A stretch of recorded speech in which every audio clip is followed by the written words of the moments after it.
Hello everyone, welcome to my channel. तो हम अपनी आज के जीके जीएस की सीरीज को स्टार्ट कर लेते हैं। फर्स्ट क्वेश्चन है हमारा, PM's scheme for mentoring young authors YUVA 2.0 was launched on 2 October 2022 to promote reading, writing and book culture in the country. देखो यहाँ पे बात हो रही है ना, सीधी सी एक स्कीम है युवा 2.0, तो इसकी बात हो रही है, ठीक है। और इसके बारे में कुछ स्टेटमेंट नीचे दी हुई है, तो हमें बताना है कि इसमें से कौन से स्टेटमेंट सही है और कौन से गलत, ठीक है। तो देखो, इसको यहाँ पे मैं सबसे पहले ना आपको युवा स्कीम के बारे में ही बता देती हूँ, ठीक है। तो युवा में हमारा ये युवा की फुल फॉर्म होती है यंग। देखो यहाँ पे स्पेस नहीं है तो मैं लिख नहीं रही हूँ, बट मैं आपको बोल के बता रही हूँ, यंग अपकमिंग वर्सटाइल ऑथर्स, ठीक है। यानी कि ऑथर्स की बात हो रही है, ठीक है। तो यंग अपकमिंग वर्सटाइल ऑथर्स और 2.0 तो इसे लाया गया है 2022 में। और इस योजना के तहत या फिर इस स्कीम के तहत ये बताया गया था कि जब हमारे अभी देखो हमारा 75th हमने कंप्लीट कर लिया है स्वतंत्रता दिवस। हालांकि 2023 में हमने 76 मनाया है, बट 75th के कंप्लीट होने पर ना यहाँ पे इस स्कीम में बात हुई थी युवा 2.0 में कि 75 जो बेस्ट ऑथर्स होंगे ना हमारे ऑल इंडिया के, उनको सेलेक्ट किया जाएगा इस युवा स्कीम 2.0 में, ठीक है। तो एक तो हमारी ये वाली बात हो गई सेलेक्ट करने वाली कि 75 ऑथर्स को सेलेक्ट किया जाएगा, और दूसरी हमारी बात हो गई इसमें कि देखो ये इसका एक एडिशन और था जो कि 2021 में आया हुआ था। और इसमें ये था कि जैसे हम अभी भारत का जो हमारा था ना आज़ादी का अमृत महोत्सव, इंडिया @75 परियोजना ऐसा करके, तो ये एक तरह से उसका ही एक हिस्सा है, ठीक है। तो अब हमने इतना जान लिया है इस स्कीम के बारे में, तो अब हम इसमें यहाँ पे स्टेटमेंट को पढ़ लेते हैं कि स्टेटमेंट क्या है यहाँ पर।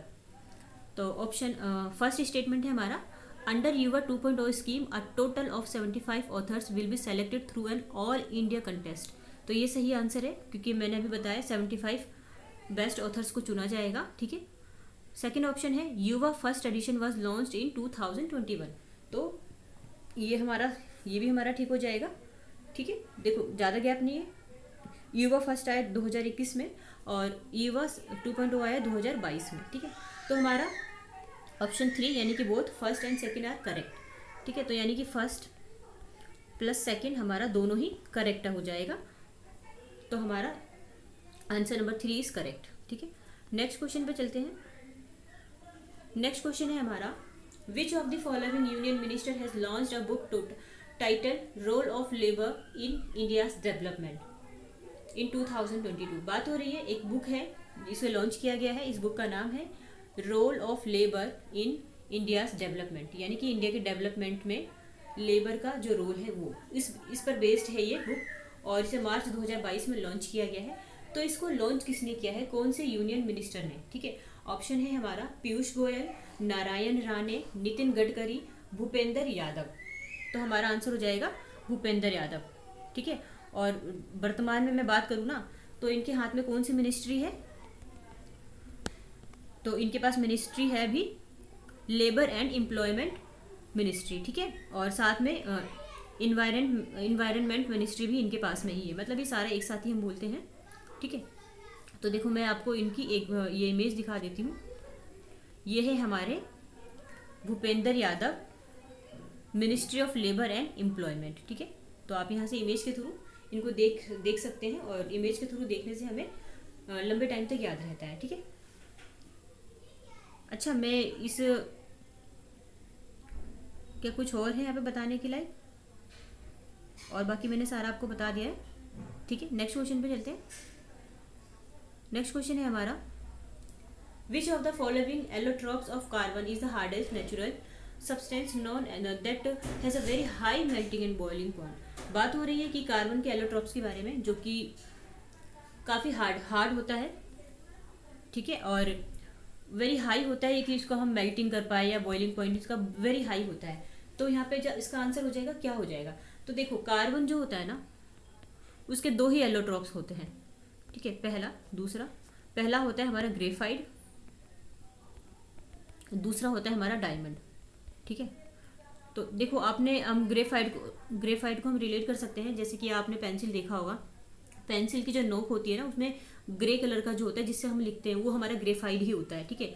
और डायमंड के बारे में आप सभी को पता है, ये काफ़ी हार्ड होता है और इसको हम इजीली इसको ऐसे प्रेस नहीं कर सकते, काफ़ी हार्डेस्ट नेचुरल सब्सटेंस होता है ये, ठीक है। तो ऑप्शन में देख लेते हैं, अगर हमारा डायमंड है कहीं, तो देखो ऑप्शन में ना हमारा डायमंड है, तो डायमंड इज करेक्ट आंसर। सिर्फ आपको इतना याद रखना है, कार्बन के 2 एलोट्रॉप्स होते हैं, ग्रेफाइट एंड डायमंड, ठीक है।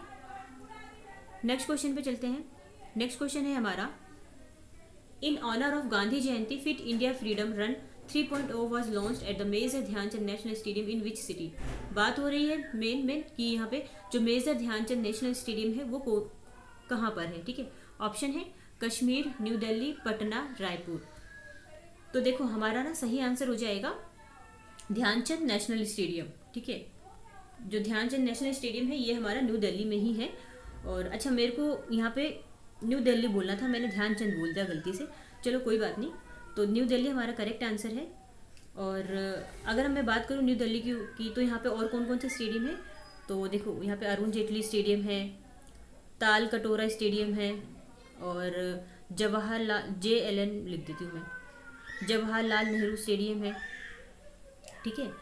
तो ये सारे स्टेडियम हमारे दिल्ली से ही संबंधित हो जाएंगे।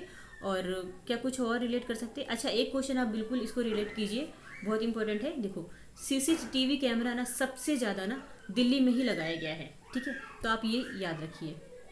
नेक्स्ट क्वेश्चन पे चलते हैं।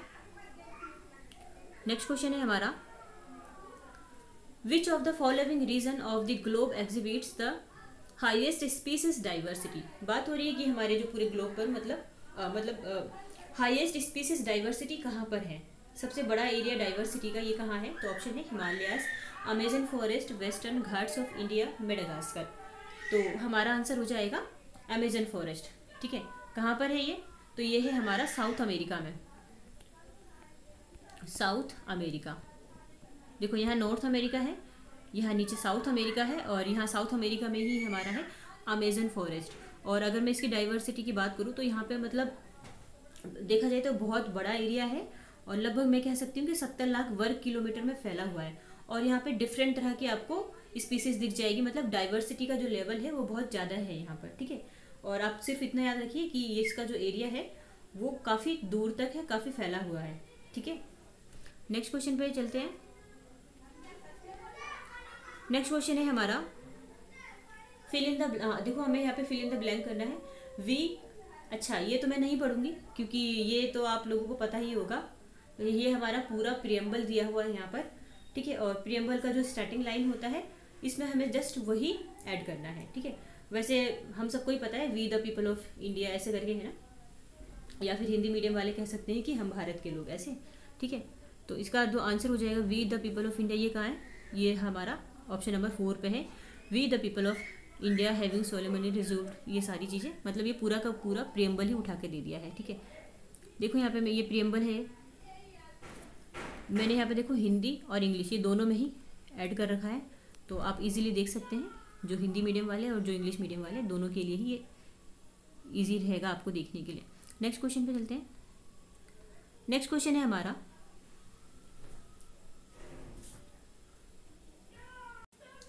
Fame schemes for increasing the adoption of electric vehicles in India was launched by which ministry. देखो यहाँ पे बात हो रही है एक स्कीम की, इसका नाम है फेम स्कीम, ठीक है। अब देखो जैसे भी स्कीम वाले क्वेश्चन होते हैं मैं क्या करती हूँ, पहले उसके बारे में मैं आपको बताती हूँ, उसके बाद हम ऑप्शंस पे चलते हैं। तो फेम स्कीम की बात हुई है तो मैं यहाँ पे आपको फेम स्कीम के बारे में पहले बता दूँ। अच्छा, पीछे से थोड़ी सी आवाज़ आ रही होगी तो प्लीज़ थोड़ा सा मैनेज कर लीजिए।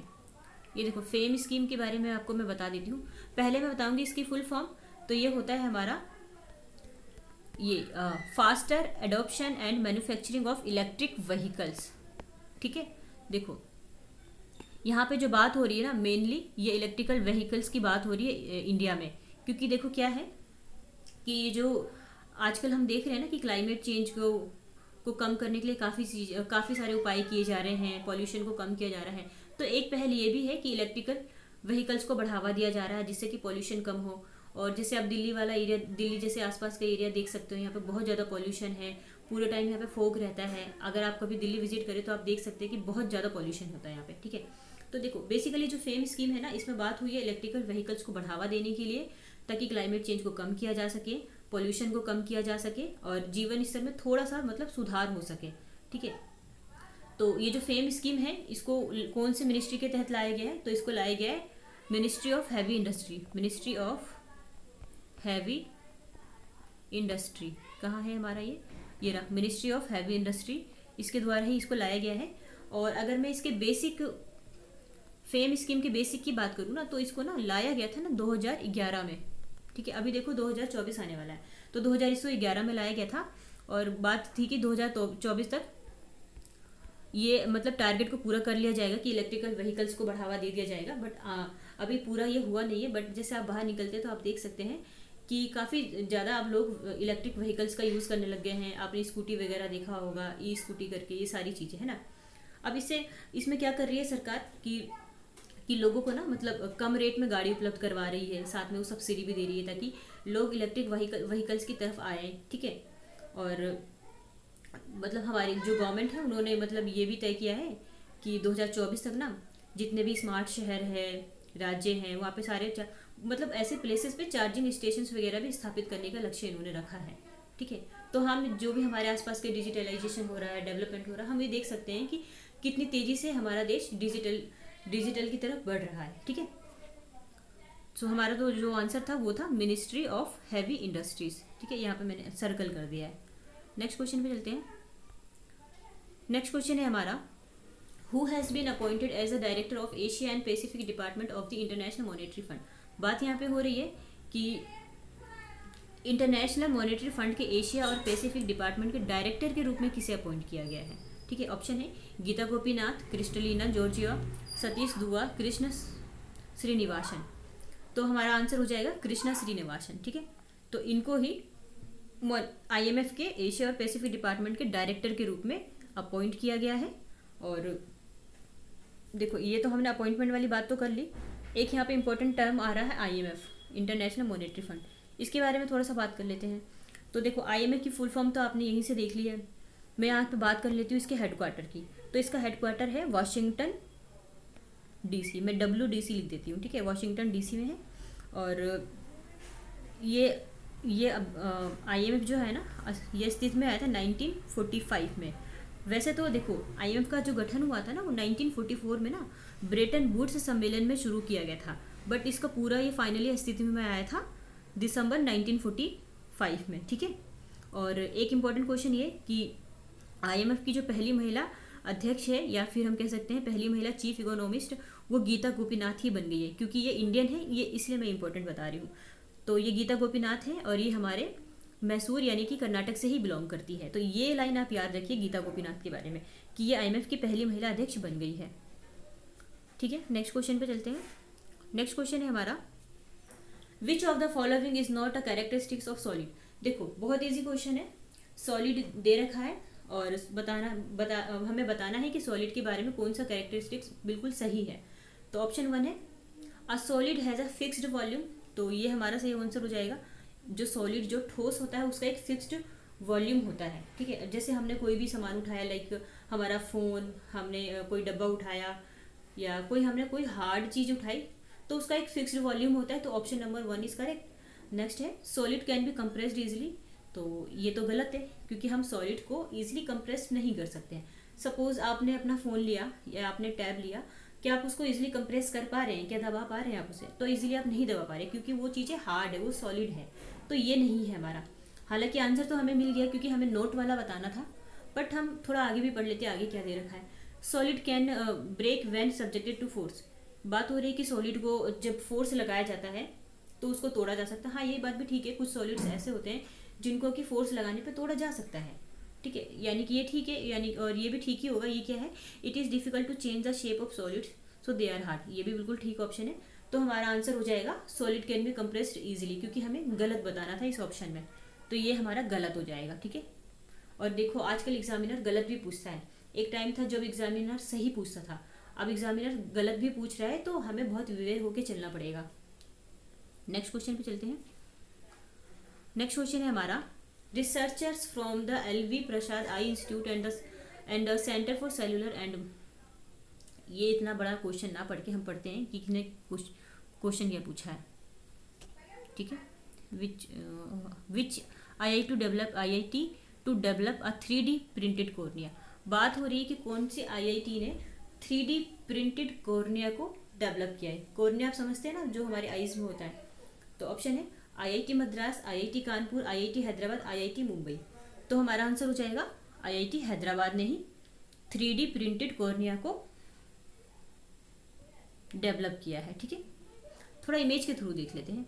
ये देखो, ये है हमारा कॉर्निया, हमारे जो पूरा आईज है, ठीक है। और ये वो लोग हैं, वो IIT के वो रिसर्चर्स हैं जिन्होंने 3D प्रिंटेड ह्यूमन कॉर्निया को डेवलप कर लिया है, ठीक है। तो इमेज के थ्रू हमें इजी हो जाता है याद रखने में, ठीक है। नेक्स्ट क्वेश्चन पे चलते हैं। नेक्स्ट क्वेश्चन है हमारा, with reference to the space science which of the following planet do not have even one moon. तो देखो यहाँ पे बात हो रही है ना कि with reference to space science में कौन सा ऐसा प्लैनेट है जिसका एक भी मून प्लैनेट है ही नहीं, ठीक है। तो देखो ऑप्शन है हमारे पास Jupiter and Saturn, Venus and Mercury, Neptune and Mars, Uranus and Neptune, ठीक है। तो हमें बताना है कि किस ऐसा कौन सा प्लेनेट है जिसकी परिक्रमा करने वाला कोई भी नेचुरल मून ही नहीं है। तो हमारा आंसर हो जाएगा वीनस एंड मरकरी, या हम कह सकते हैं शुक्र और बुध, ठीक है। यहाँ लिख दूं मैं, शुक्र और बुध, बुध ग्रह प्लेनेट, ठीक है। और देखो यहाँ पे बात हुई है प्लेनेट की, तो टोटल हमारे ना 8 प्लेनेट्स हैं, ठीक है। कभी एक टाइम था जब 9 प्लेनेट्स हुआ करते थे, बट क्या हुआ था कि 2006 में एक जो हमारा 9वें नंबर का प्लेनेट था प्लूटो, तो उसको प्लूटो या फिर हम कह सकते हैं बोना ग्रह, उसको 2006 में ना प्लेनेट की कैटेगरी से ही हटा दिया गया था। तो अब हमारे पास टोटल 8 ग्रह हैं, ठीक है। और 8 ग्रह में भी कौन कौन से ग्रह हैं हमारे, तो देखो सारे नाम तो यहीं पे दिए हुए हैं।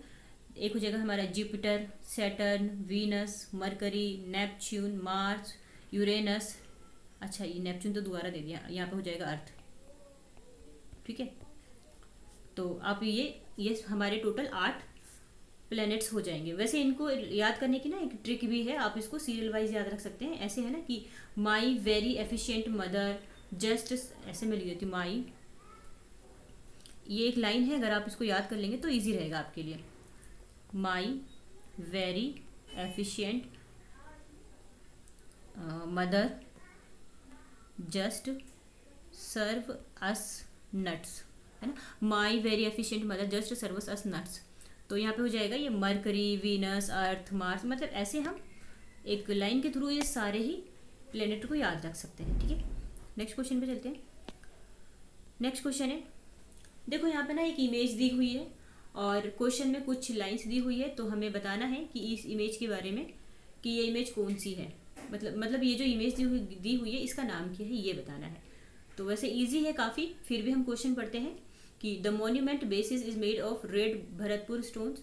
तो ये लाल भरतपुर स्टोन से बना हुआ है, ठीक है। देखो थोड़ा सा रेडिश सा भी लग रहा है देखने में। And is structurally similar to France's Arc de Triomphe. तो ये फ्रांस का जो आर्क है ना, ये इसके जैसा है देखने में। It is inscribe with the name of the soldiers killed in the Afghan war 1919। तो अफगान वॉर जो 1990 में हुआ था, तो उसमें जितने भी सोल्जर्स मारे गए थे उनके नाम छपे हुए हैं उस पर, और कुछ इंडियन आर्मी है जो शहीद हो गए थे, ठीक है, वर्ल्ड वॉर फर्स्ट में।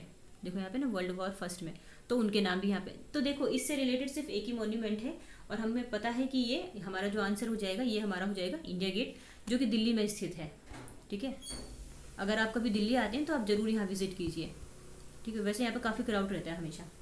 तो देखो इंडिया गेट ही एक ऐसा मॉन्यूमेंट है जहाँ पे बहुत सारे जो हमारे शहीद हुए हैं लोग, आर्मी में जितने भी लोग शहीद हुए उनके नाम छपे हुए हैं। मतलब ये सारे ही जो भी हमने अभी ये पढ़ा है, ये सारे ही हमारे इंडिया गेट की विशेषताएं हैं, ठीक है।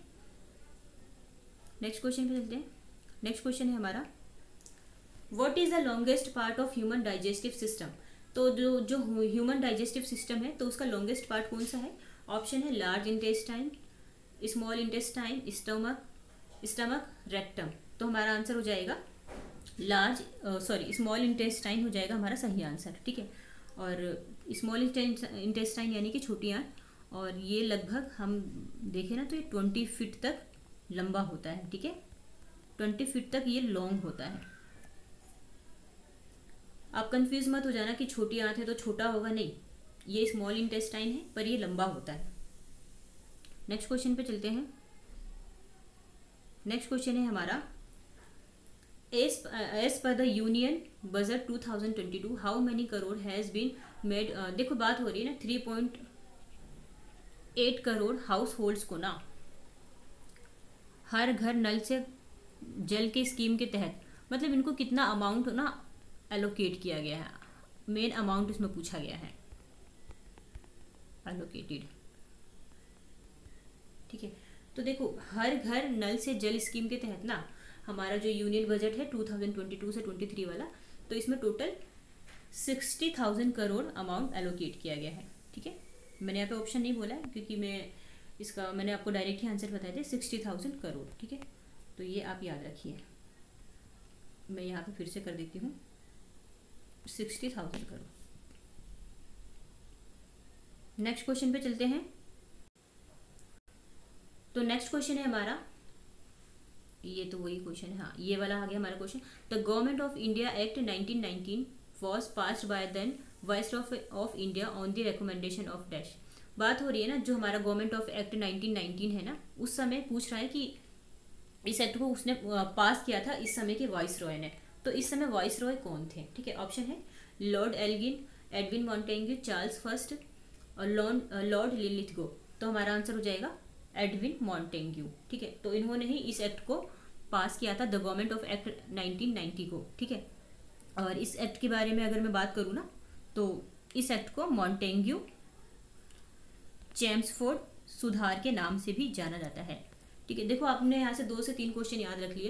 पहला है the government of India act 1919 में आया था, और यहाँ पे जो वॉइस रहे थे वो एडविन मॉन्टेग्यू थे, और इस एक्ट को ही मॉन्टेग्यू और चेम्सफोर्ड सुधार के नाम से भी जाना जाता है, ठीक है। तो नेक्स्ट क्वेश्चन पे चलते हैं। नेक्स्ट क्वेश्चन है हमारा, the Andaman and Nicobar island group of India and emerged part of which of the following submerged mountain range. बात हो रही है कि जो भारत का जो हमारा अंडमान और निकोबार द्वीप समूह है ना, तो वो कौन से माउंटेन रेंज का हिस्सा है। ऑप्शन है कुनलुन शान, eastern Ghats, Arakan Yoma, Himalayas. हमारा आंसर हो जाएगा अराकान योमास। देखो जब हम ये इंडिया का मैप देखते हैं ना ऐसे, तो कुछ यहाँ पर होता है हमारा अंडमान निकोबार, ठीक है। तो यही जो अंडमान निकोबार है ना, ये अराकान योमा नामक माउंटेन रेंज का ही हिस्सा है, ठीक है। नेक्स्ट क्वेश्चन पे चलते हैं। नेक्स्ट क्वेश्चन है हमारा, in which state union cabinet has approved the setting up of the Gati Shakti university इन जुलाई 2022। बात हो रही है कि जो गति शक्ति यूनिवर्सिटी है ना, जुलाई 2022 में जिसको कि अप्रूव किया गया है, तो ये कहाँ किस स्टेट से रिलेटेड है ये। तो ऑप्शन है सिक्किम, वेस्ट बंगाल, गुजरात, उत्तर प्रदेश। तो हमारा आंसर हो जाएगा गुजरात, ठीक है। तो गुजरात में ही इसे लाया गया है, गति शक्ति यूनिवर्सिटी की स्थापना गुजरात में की गई है। और वैसे ये होता क्या है गति शक्ति, कहाँ ये लिखा है ना, गति शक्ति यूनिवर्सिटी, यहाँ लिखती हूँ मैं गति शक्ति यूनिवर्सिटी, में यू लिख देती हूँ सिर्फ। तो बेसिकली इसमें क्या होता है कि देखो अभी हमारे इस यूनिवर्सिटी में जो भी परिवहन के क्षेत्र में हमारे जो अभी परिवर्तन हो रहे हैं, आधुनिक डेवलपमेंट हो रहे हैं, ये सारी चीज़ें, तो उन चीज़ों को पढ़ाया जाएगा। जैसे कि हम देख रहे हैं ना अभी भारत में कितना ज़्यादा डिजिटलाइजेशन हो रहा है, सारी चीज़ें चेंज हो रही है, और मतलब हम डिजिटलाइजेशन की तरफ ज़्यादा बढ़ रहे हैं। तो इसमें आधुनिक विकास के जो भी काम हो रहे हैं ना उनको पढ़ाया जाएगा, और इसमें कंटिन्यूसली मतलब निरंतर ही इसमें ट्रेनिंग, स्किल्स और रिसर्च को भी बढ़ावा दिया जाएगा, जिससे कि जो स्टूडेंट्स वगैरह है वो समझ पाए कि जो मतलब इस यूनिवर्सिटी में सारी चीज़ें पढ़ाई जाएंगी जो भी डेवलपमेंट से रिलेटेड है, ठीक है। नेक्स्ट क्वेश्चन पे चलते हैं। नेक्स्ट क्वेश्चन है हमारा, the Begumpuri mosque built during the reign of dash was the main mosque of Jahanpanah his new capital in Delhi. बात यहाँ पे हो रही है जो बेगमपुरी मॉस्क यानी कि जो मस्जिद है वो किसके टाइम पीरियड में बनाई गई थी, और जिसकी राजधानी नई दिल्ली में जहांपना, और यहाँ पे जहांपना ना इनकी मुख्य मस्जिद भी रही है, और ये न्यू दिल्ली में भी है। मतलब ये सारी चीज़ें बताई गई है, बस यहाँ पे पूछा जा रहा है कि कौन से मतलब किसके शासन के समय में, ठीक है, बात हो रही है कि इस समय शासन कौन कर रहा था, तो ऑप्शन हो जाएगा हमारा मोहम्मद तुगलक, गयासुद्दीन तुगलक, गयासुद्दीन बलबन और कुतुबुद्दीन ऐबक। तो हमारा आंसर हो जाएगा मोहम्मद तुगलक के शासनकाल में ही ये जो मस्जिद थी ये बनाई गई थी। ठीक है, और ये जहांपनाह की मेन मस्जिद थी। ठीक है, नेक्स्ट क्वेश्चन पे चलते हैं। नेक्स्ट क्वेश्चन है हमारा, When the earth comes between the sun and the moon moves under the shadow of the earth, the position is called। बहुत इजी क्वेश्चन है। देखो बात हो रही है यहाँ पे, देखो ये सन है, ये मून है,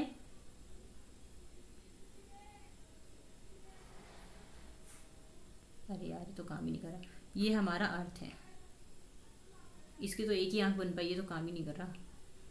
चलो ये मेरा मून है, जैसा भी है, ठीक है, ये अर्थ है। तो बात हो रही है कि when the earth comes between sun and the moon moves under the shadow of earth, जो ये मून है वो अर्थ के शेडो में मूव्स करता है। ठीक है, तो इस पोजीशन को क्या कहा जाता है, तो इजी है, इस पोजीशन को कहा जाता है हमारा ल्यूनर एक्लिप्स। देखो पहला ही आंसर भी ठीक है। ठीक है, ल्यूनर एक्लिप्स कह सकते हैं, या फिर हम सीधा कह सकते हैं चंद्र ग्रहण। ठीक है, और ऐसे सिचुएशन में क्या होता है कि जो सन की जो पूरी रोशनी होती है मून पर नहीं पड़ पाती है, और जो मून है वो अर्थ की छाया में ही रह जाता है। ठीक है, नेक्स्ट क्वेश्चन पे चलते हैं। नेक्स्ट क्वेश्चन है हमारा, right to information act dash mandates timely response to citizen request for government information. बात हो रही है देखो राइट टू इन्फॉर्मेशन एक्ट की, तो इसको कब लाया गया था, ऑप्शन है 2005, 2004, 2003, 2002। तो राइट टू इन्फॉर्मेशन एक्ट को लाया गया है 2005 में, राइट टू इन्फॉर्मेशन यानी कि सूचना का अधिकार। ठीक है, नेक्स्ट क्वेश्चन पे चलते हैं। तो हमारी 20 क्वेश्चन की सीरीज कंप्लीट हो गई है। आपको ये वीडियो कैसी लगी आप मुझे बता सकते हैं, और अगर अच्छी लगी तो एटलीस्ट इसको लाइक कर दीजिए। So thank you so much.